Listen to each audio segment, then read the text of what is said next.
Hey, welcome to the Rock and Roll and Coffee Show. I am Joe Sibilia. Please take a minute, hit that subscribe button if you are watching on YouTube. If you are listening to the audio version of this podcast, head on over to YouTube so you can watch this full conversation in its entirety in video format. This week's guest, Tommy Skeoch from the band Resist and Bite. You probably know Tommy's name as he was the guitar player in Tesla for many years until finally I would probably left in about 2005, I want to say. I talked to Tommy all about Resist and Bite and his fantastic new album they have out now. Please make sure you check it out. And if you live in the Myrtle Beach, South Carolina area, you can meet Resist and Bite at Retroactive, located in Broadway at the beach, on April 27th. That's a Wednesday. They will be playing in Myrtle Beach on the 28th as well. Visit their website for more information on that. But stop by Retroactive in Myrtle Beach, Broadway at the beach. I hope you enjoy this conversation with Tommy. Thanks for watching. It's the Rock and Roll and Coffee Show. Yeah, with Joe.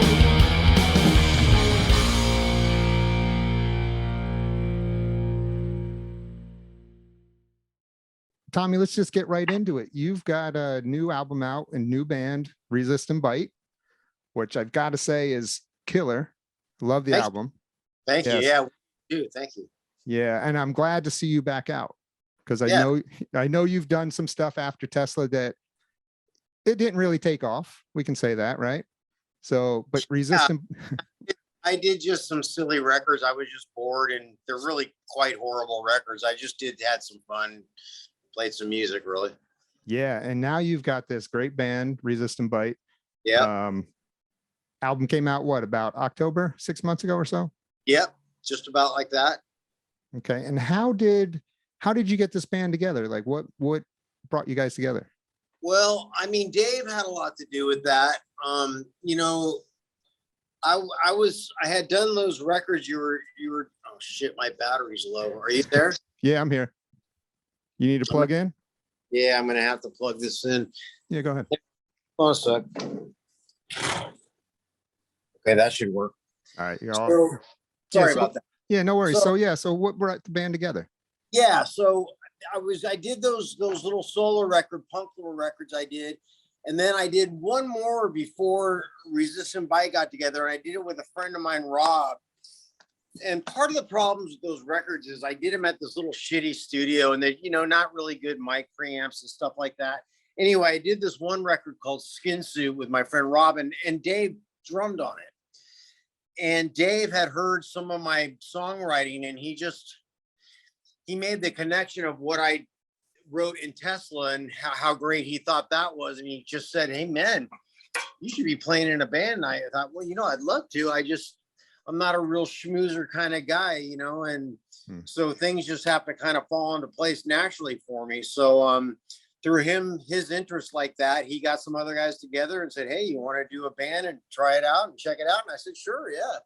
And it just happened to be phenomenal. I mean, he corralled some what he thought are great musicians and would be a great band. And he had a good instinct for it because everyone, it just brings it, and it's just an awesome band. Yeah. So you guys, I believe, didn't even meet until you went to record. Is that right? That is correct. I knew David, but when we recorded Myth I'm Living, first day I met Brian and Steve, the other guitar player. That day we recorded what you hear as the Myth I'm Living and all that. That was recorded the day I met them. Wow. Okay. So yeah, we just instantly hit it off. Our chemistry, everything about it just felt as just right. It was amazing. It was really an amazing experience. It was pretty awesome. Wow. I mean, was there any nerves? I mean, you're going up to record with these guys you've never even met. I mean, I'm sure you've heard them, but you don't really know them. No, I mean, well, the thing was I had sent, before I went up there, I gave David some of my demos, right? And he gave one of them to Steve, and Steve picked out a song that I had written and even made it better. Put it to Pro Tools, wrote a chorus to it, so he co-wrote on it and made it way better than what I had written, I thought anyway. and that's what I'm talking about Myth. Mm-hmm. Mm-hmm. I was excited, man. Yeah. I was like, wow, man, these guys are really talented. Let's check this out. I was excited as hell. That's what I was. Right. So did you have all these songs already written before you guys got together, or did you guys not all of them? I did have a lot of songs written. And some of them made it on the record. And then there was a lot of new songs I wrote since I had met the guys that made it. So, and then Steve writes too. So like right before we made the record, he had written that song and we thought it was a really good asset. So we put that on there because he writes more of like I guess you would say, I don't know, he's kind of a more polished pop rock, not pop rock, but just a little bit more polished guitar player than I am. So it was good to have that element in. Mm-hmm. Yeah, you've got more of I love your style because it's got that rawness to it. Like it's not always going to be perfect. It's got that raw. Definitely like that. So, and that's how it was with Frank, with Tesla. And that's also how it is with Steve. So I always like that when I'm playing with someone that's really good like that, because it helps me kind of shine in doing what I'm doing without just because if it's just me, it's too much of that. And it's a bit too much. So I really like that combination, I guess you would say. Sure. Now I noticed in a lot of your songs, you do a lot of, I don't know if you call it noodling, but maybe you call it noodling, but you do like leads over verses and just in different parts of the song. Yeah, I've been doing that more and more. Yeah. I love that. You did some of that in Tesla too. I did some of it in Tesla, but I've been doing it more and more in this band and in my songwriting in general. Like there's a song called Fate that we did, the second single we did, and I'm playing lead through the whole song in between all the vocals and everything. Yes. And where I got that from, really, what that's influenced by is Michael Schenker. Like I think the Obsession album, there's a song called Pack It Up and Go. And if you listen to that, he does the same thing. And he really influenced me a lot. And if you listen to that song anyway, he does basically the same thing I do in Fate, except it's a whole different song, but he's jamming through the whole thing, and I think I copied a little bit of that. I love that feel. Yeah, I love that as well. Another thing vocal in a way or something. Yeah. Another thing I love that you do a lot is the harmonizing guitars. Yeah, I like that too. We do that a lot too. Been doing that not as much as we could, but this next record we've been writing for really have some great harmony stuff happening. So that's going to be fun. So when you guys went up to record Myth, was it the plan to do a full album, or were you just going to do a couple songs? No, it was totally Myth is a demo. The song that the production song, finished version of Myth is the demo that we did.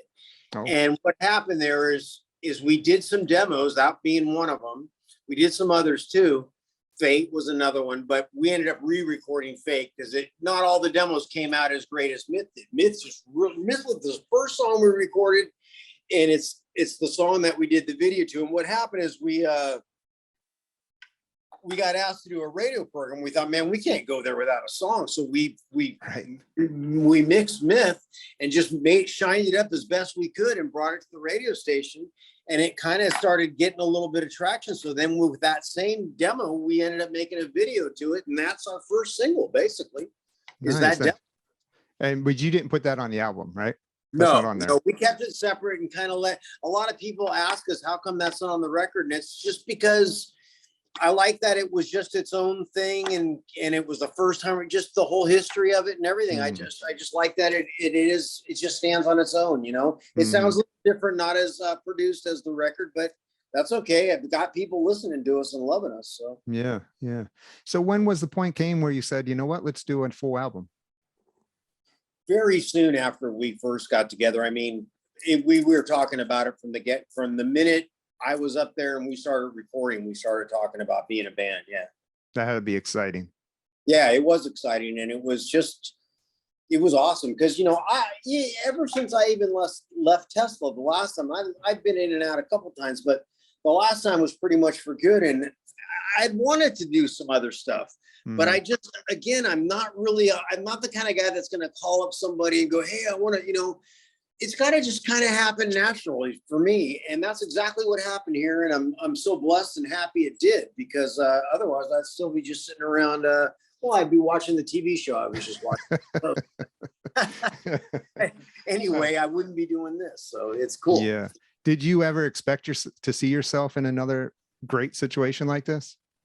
I knew it could happen, but I didn't know. I just didn't know. And like I say, I just kind of take life as it comes, and I didn't try for it. That's for sure. But I did still make music because I love making music.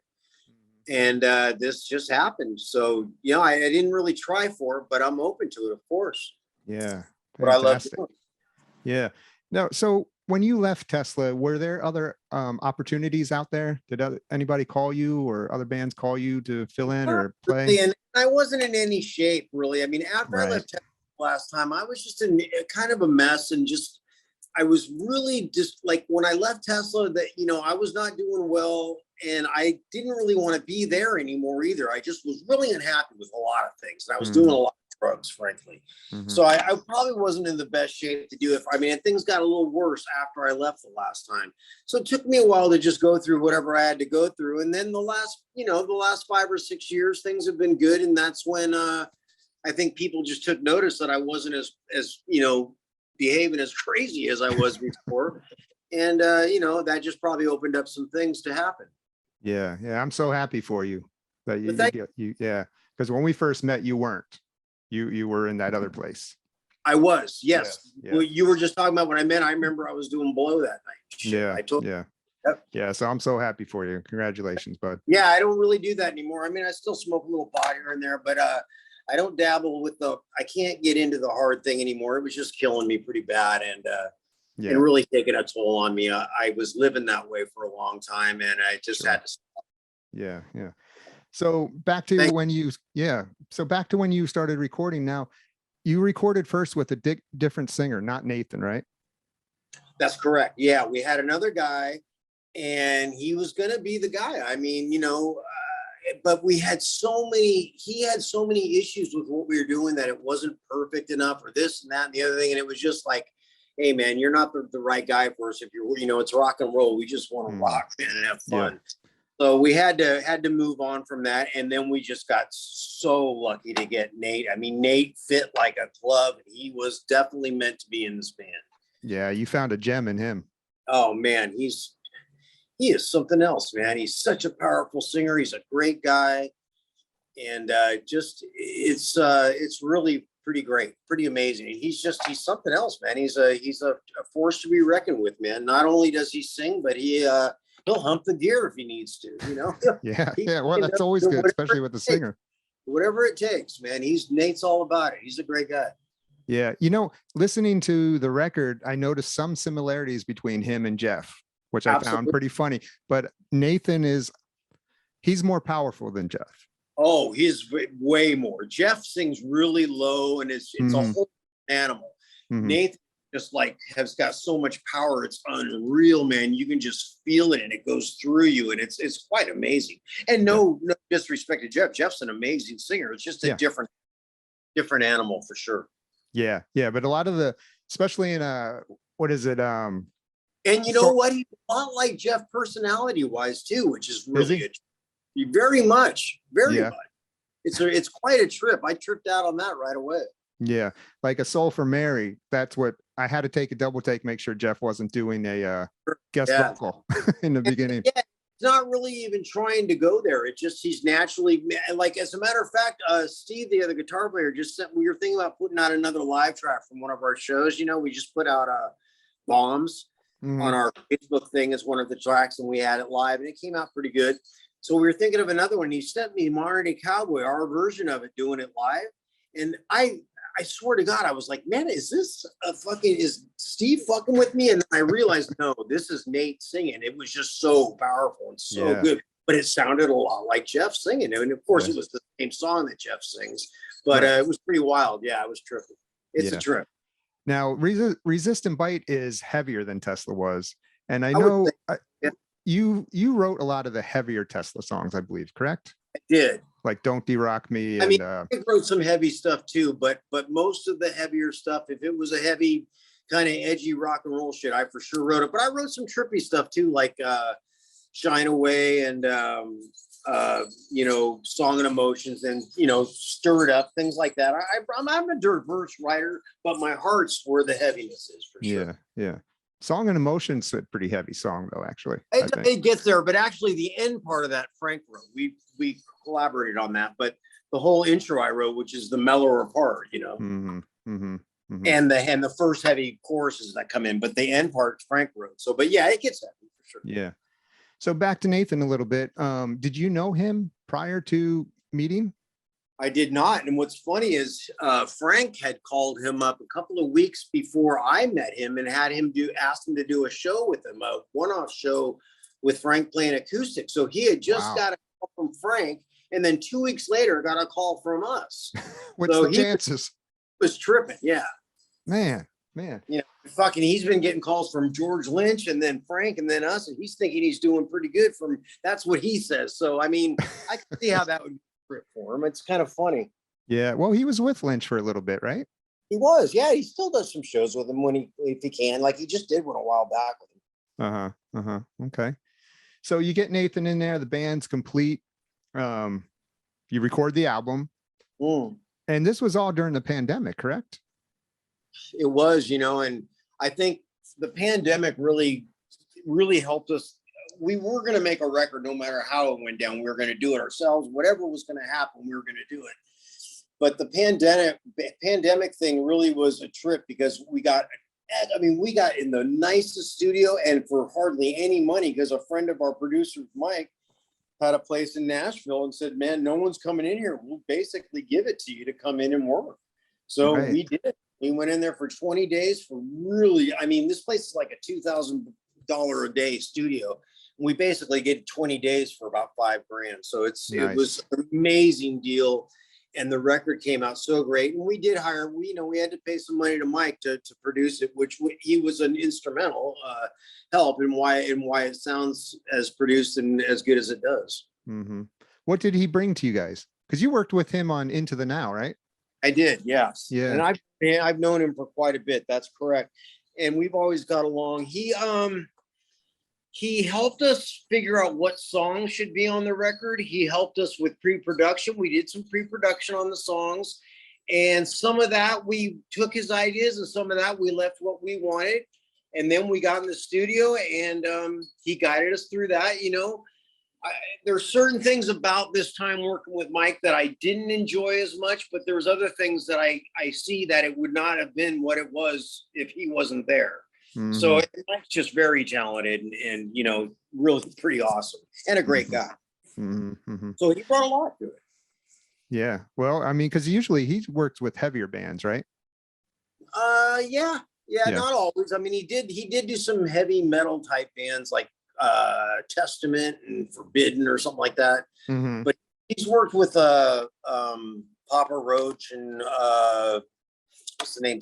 I forget the name. There's a punk band he worked with. He's worked with a ton of different bands, all kinds of people. Mm-hmm. But yeah, I think he likes the heavy stuff, but not necessarily. I don't know. Right. Now, you had success with Tesla a long time ago, and now to be back out on the scene, I mean, a lot has had to change since then, right? The way things are done. Yeah, it's totally different business, man. Yeah. Are you guys doing a lot of it on your own? Oh yeah. I mean, we're still kind of in that thing, and that's kind of hurting us as far as personalities within the band, because we bicker a lot about a lot of stuff because we're doing it, and it's hard to have 5 strong-headed guys that all have the same goal but have different ways of wanting to do it. So it's tough. So we still are looking for a manager.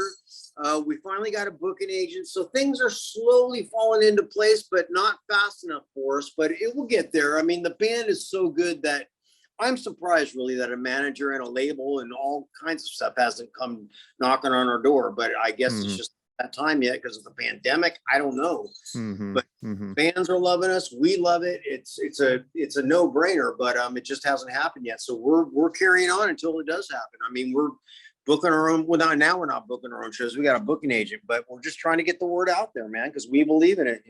Yeah. Well, and it's it seems just like a lot of people do too. It's a matter of time, my friend. I mean, yeah, I think so too. Yeah, it's a great band. It's probably that album is probably one of my top albums that newer albums that I've heard recently. Well, it made a top 10 on Eddie Trunk's list, so it's made a few top There you 10s go. this. So it's a great album, and we knew it, and it just is confirmed by all the people that have come back at us with the positive feedback. It's been amazing. There's not one bad word about it. It's been just amazing. Talk a little bit about recording that album. I mean, a lot of people now are recording with the plugins and all that kind of stuff. Do you go straight into the computer, or are you using cabinets still? What's going on there? We used amps and all that. I mean, Mike might have used some plugins for effects or whatever when he mixed it, or I don't know, but we basically did it old school. I mean, we did it on Pro Tools, but we did it in the studio, and we tracked as a band, and then we overdubbed rhythms and leads and did the whole thing just like any other record. Just like we did Into the Now, basically, right? That was on Pro Tools. I think that was the first album we did on Pro Tools. And anyway, so it was really done. I mean, we did it in 20 days, though. We did it in no time. I mean, we went in, did the basics, rhythms, vocals. I mean, Mike was working his ass off day and night, because I mean, he's the guy that had to be there for everything. So we got breaks. We would do our part, and then someone else would go in. But Mike was working the whole time. He got fried, but we did it, man. I mean, I had to do almost all my guitar leads I did in one day. I mean, I was getting towards the end. I was like, Mike, I got a lot of work to do, man. He goes, all right, let's do the whole day tomorrow. I go, all right, we'll see if we can do it. And I did it. And for whatever, I mean, I don't know, parts of me wish I could have worked stuff out more and maybe let it marinate, like, because I like to do that.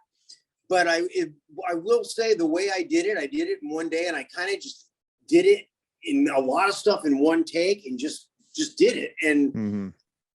And kind of still marinated, knew I could go back if I had to, but I just, as I listened to it, I go, is there really any reason to? Yeah, it's not all perfect, but that's kind of what it's about. And That's good.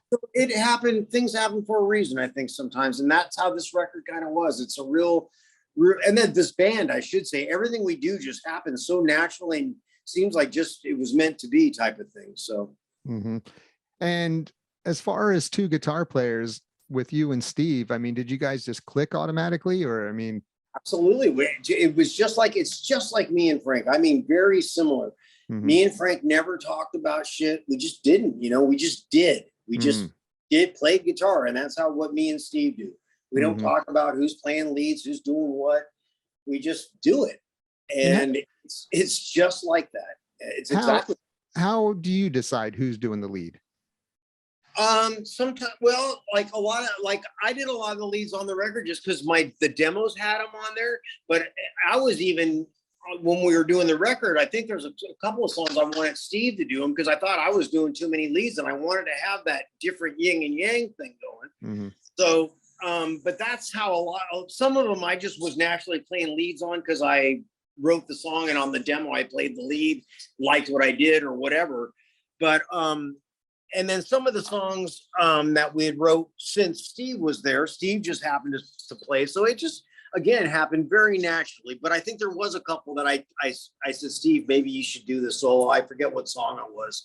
Oh, I was going to do the solo on his song, And I ended up not doing it, because I was doing all the solos. I was like, dude, we need to get your sauce in there, your flavor, Yeah. You seem very happy, Tommy. Yeah. And excited. I am. And that's awesome. What it says. They're like, because no one has ever seen me like this. Right. And because through Tesla a lot, I was kind of a different person. I was a lot reclusive. A lot of that was because of drugs and just where I was at. And probably same like when I met you, just very, I don't know. But then since I've cleared up, and since this band has happened, it has been so exciting.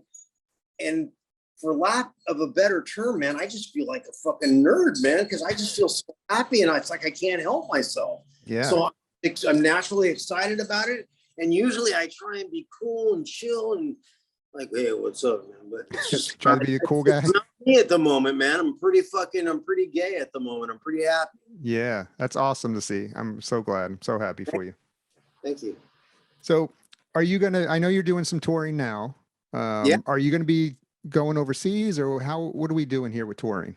We're going to do whatever we can. We're trying to get the word out there. The record came out 5 months ago, we've done some little one-off shows, and we're doing more, and we're trying to see if we can get on an opening act thing, so we can get other people's fans seeing us, a larger acts band, have their fans get to know us and just get the word spread.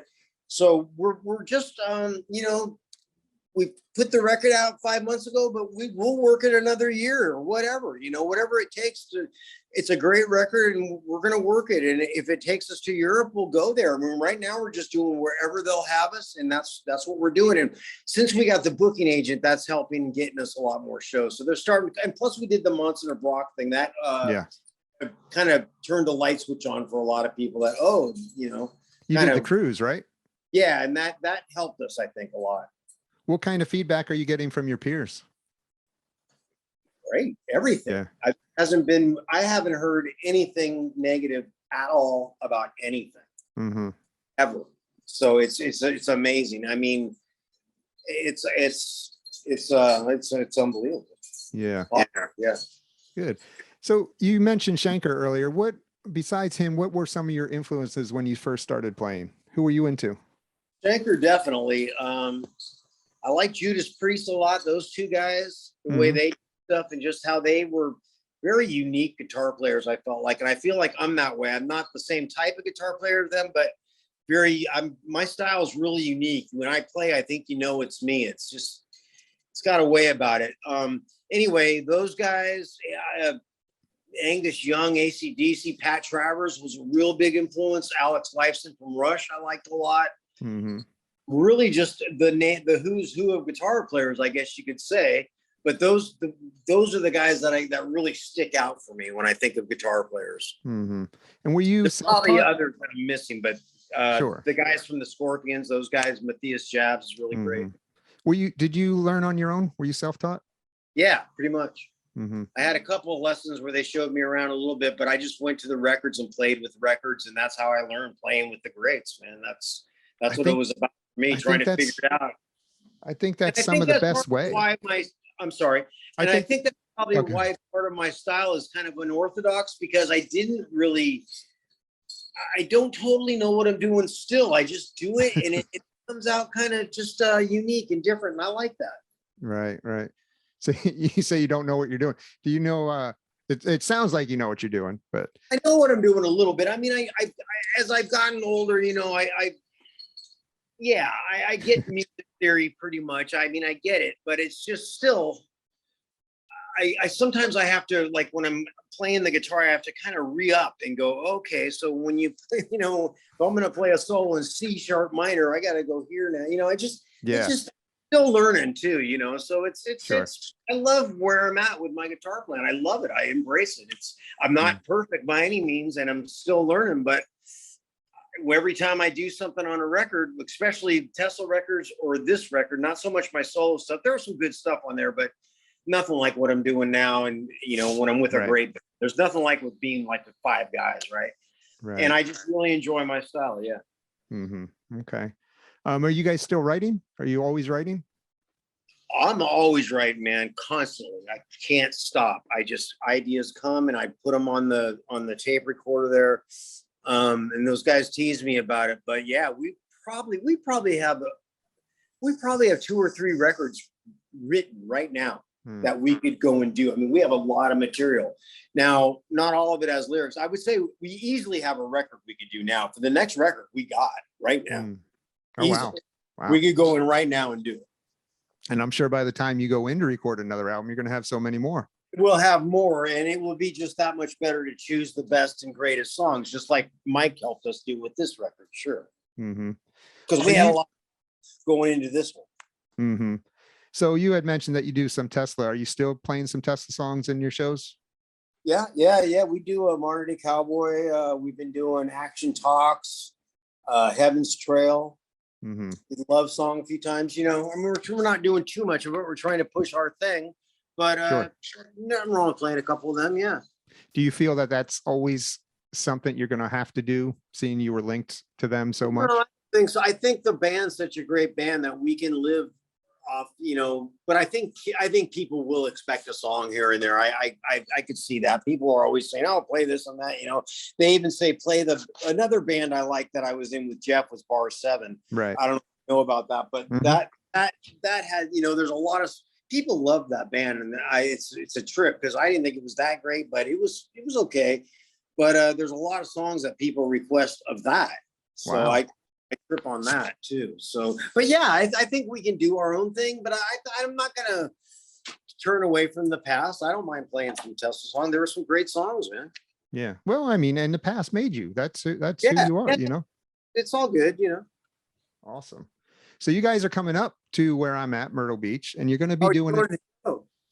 I'm good. Well, you're doing an in-store too, and I'm going to be there. Yeah. Oh, okay, cool. Yeah. So I'm going to be there. When's the last time you did an in-store? Probably with Tesla. I think when we got, let's see, let me think. Sometime in early 2000, between 2000 and 2005, somewhere in that area. Yeah, you don't see that much anymore. Yeah, it's been a while, and I don't know who thought of it to do it, but we're doing it. We'll see. Yeah, that's going to be at Retroactive in Myrtle Beach. It's at Broadway at the beach. So if anyone listening, they've been advertising it. Yes. Well, I'm working there. I'm working there part-time. So I've been trying to help with that too. So getting some people pumped up about it. There's this old dinosaur Tommy coming through town. Yeah, and then the next night you'll be playing at the place. Yeah, Surfside. It's in Surfside, right? Yeah, right down the road from Myrtle Beach. But it's at the Brick House Lounge. That's what it's called. Sure. So you'll be there, and I'll be there too. I'll be at that show. Cool, man. Cool. It'd be good to see you, man. Yeah. So where can people get your CD? It's a CD, right? Yep, CD, and we also have these USB drives that's looks like a flying bean. You can plug them right into your. I saw that. Yeah, they're fucking badass. But anyway, you can get them on our website, www.resistandbite.com. That's the place to go. All our merch is on there. We got shirts, all kinds of merch on there, and that's the place. And our videos are up there. Check it out. And we're also pretty active on Facebook. We usually put a lot of like whenever we're going to rehearse here before we go up to do these gigs. So there will be some footage of us messing around. We do a lot of that kind of stuff too. And it seems like the fans really enjoy that stuff. And we're kind of goofy and we just have fun. Yeah. Where are you guys going to rehearse? In Atlanta. Okay. That's where Nathan is, right? That's where Nathan's at. And that's probably where we'll rehearse, and then we'll go out from there. Mm-hmm. Okay. All right. Well, cool, Tommy. Man, I'm glad I got the chance to catch up with you a little bit. The new album's great. My bad. What's that? I'm sorry I was late. That was my bad. Oh man, you're not the first one that's been late. I'm usually pretty good about that stuff. I just spaced. No worries. But yeah, so Resist and Bite, fantastic album. Go check it out if you have not heard it. Check it out. I'm talking to the people, not you. I know you've heard it. Tell them to check it out, man. Sure. But all right, man. Well, listen, you take care. All right. And I'll see you next week. I'll see you like in a week or so. Something like that. Yes, sir. All right, man. All right, buddy. All right. See you. Bye.